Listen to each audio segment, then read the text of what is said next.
Chers frères et sœurs, que la paix de Dieu soit toujours avec nous. Je suis la sœur Marie Jenna, membre de la famille Cœur Sacré de Jésus-Christ. J'ai la joie et la grâce aujourd'hui de partager avec vous la parole de Dieu. Prenons le livre de Josué chapitre 4, versets 1 à 3. Lorsque tout le peuple eut fini de traverser le Jourdain, le Seigneur donna les instructions suivantes à Josué. Choisissez 12 hommes, un par tribu, et ordonnez-leur d'aller chercher 12 pierres dans le lit du Jourdain, à l'endroit exact où les prêtres ont posé leurs pieds. Ils devront emporter ces pierres et les déposer dans le lieu où vous passerez la nuit. Parole du Seigneur. Chers frères et sœurs, la parole de Dieu est magnifique, d'une profondeur inouïe. Le psalmiste, au psaume 119, verset 103, dit qu'elle est plus douce que le miel. Dégustons donc cette parole, laissons-la nourrir notre âme, adoucir notre cœur et nous conduire à la vérité. Penchons-nous ensemble sur le verset 1, plus précisément le premier mot, lorsque.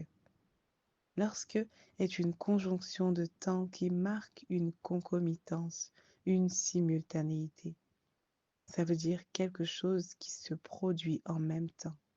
Elle peut être remplacée par dès que, au moment où, dès l'instant où. Ainsi, si je reprends le verset 1 en remplaçant le terme lorsque, cela donne. Dès l'instant où le peuple eut fini de traverser le Jourdain, le Seigneur donna les instructions suivantes à Josué. Cela nous indique que c'est le passage, la traversée du Jourdain du dernier Israélite qui a été le signal pour Dieu de parler. Le regard de Dieu était fixé sur son peuple jusqu'au dernier Israélite qui allait traverser le Jourdain. Il attendait le dernier pas de la dernière personne pour passer à l'étape suivante. Quelle minutie de Dieu! Chers frères et sœurs, je suis émerveillée par la parole de Dieu. Comment un simple mot nous raconte, nous enseigne sur qui est Dieu et comment il agit envers nous.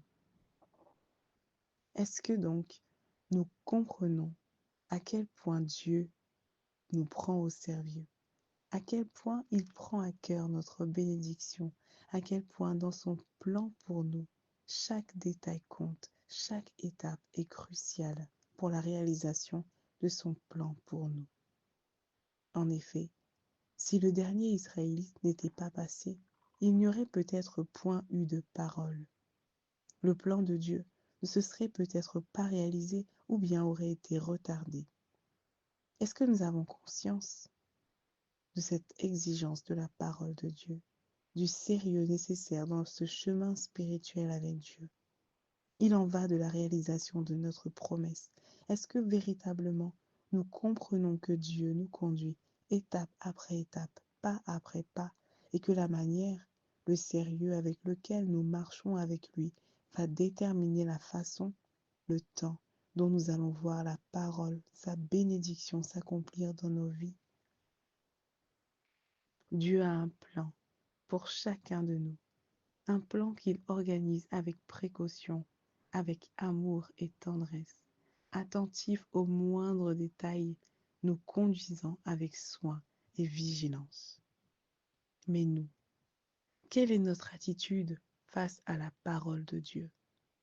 Elle est pour nous cette arche, cette présence de Dieu. Est-ce qu'on la considère comme telle, avec tout le respect?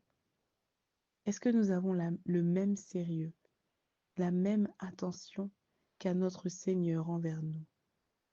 Quelle est notre attitude lorsque nous sommes au tabernacle, au Saint-Sacrement, à la messe, durant l'homélie du Père? Car Dieu nous parle, il nous enseigne au travers de son serviteur. Mais hélas, c'est souvent durant ces moments que certaines personnes trouvent le moyen de répondre à leurs SMS. La grâce de Dieu est immense, elle nous est donnée. Dieu s'offre à nous, il s'abaisse à nous. Le comprenons-nous? Il veut nous bénir, mais nous négligeons, nous le rejetons au travers de notre mépris, de notre indifférence. Quelle est notre attitude lorsque nous parcourons la parole de Dieu? Sommes-nous réellement disposés? Est-ce que nous recherchons à être connectés à Dieu, enfermés seul à seul avec lui, dans ce lieu secret, en intimité, en cœur à cœur avec lui, pour l'écouter, pour le laisser nous parler, pour le laisser nous habiter, pour le laisser nous transformer, pour le laisser nous conduire, nous guérir, nous remplir, nous renouveler? Où sommes-nous en même temps? Télévision allumée, téléphone en main, perturbé dès qu'il sonne. Avons-nous déjà essayé de parler à quelqu'un qui a des écouteurs ou un casque sur les oreilles avec de la musique? Nous sommes d'accord qu'il ne va rien entendre de ce que nous allons lui dire, ou bien un mot sur deux. Dans ces conditions, comment nous voulons entendre Dieu, attendre de lui qu'il nous bénisse, si nous ne l'écoutons pas ou si nous l'écoutons à moitié?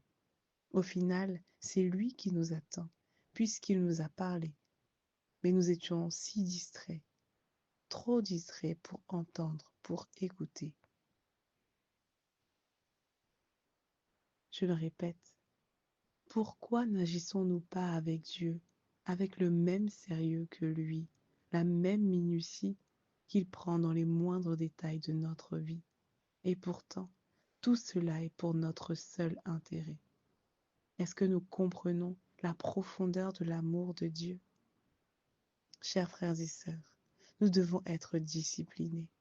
La discipline, ce n'est pas seulement dans les affaires charnelles, lorsque nous nous appliquons à faire le sport ou bien à suivre un régime.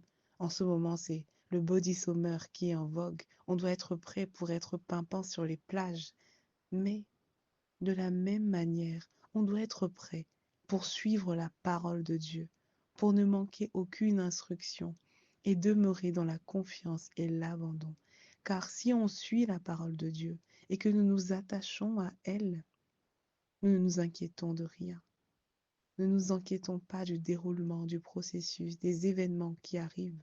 On se laisse simplement conduire comme le petit enfant qui tient la main de son père. Chers frères et sœurs, avec Dieu, tout a un sens.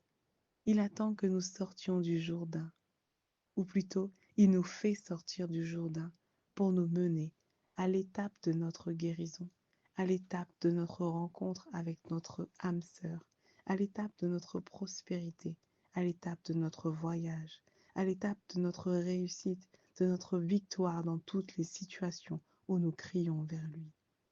Il a tout prévu. Il attend juste que nous nous mettions en mouvement. Il est là.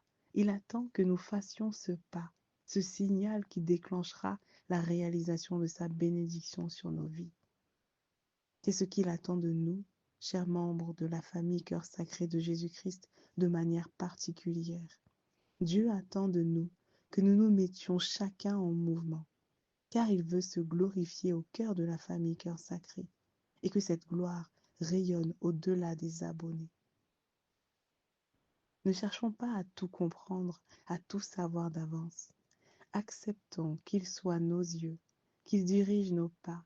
Tendons l'oreille, ouvrons nos cœurs et prenons avec sérieux cette parole qui est la vie, qu'elle soit notre vie, qu'au travers d'elle, nous ayons la certitude que Dieu, dans le silence, travaille pour nous, pour notre cause, et qu'elle nous aide à demeurer en communion les uns avec les autres, avec Dieu, pour marcher selon son inspiration, selon le désir de Dieu, et ainsi voir nos prières, nos supplications se réaliser selon la volonté de Dieu.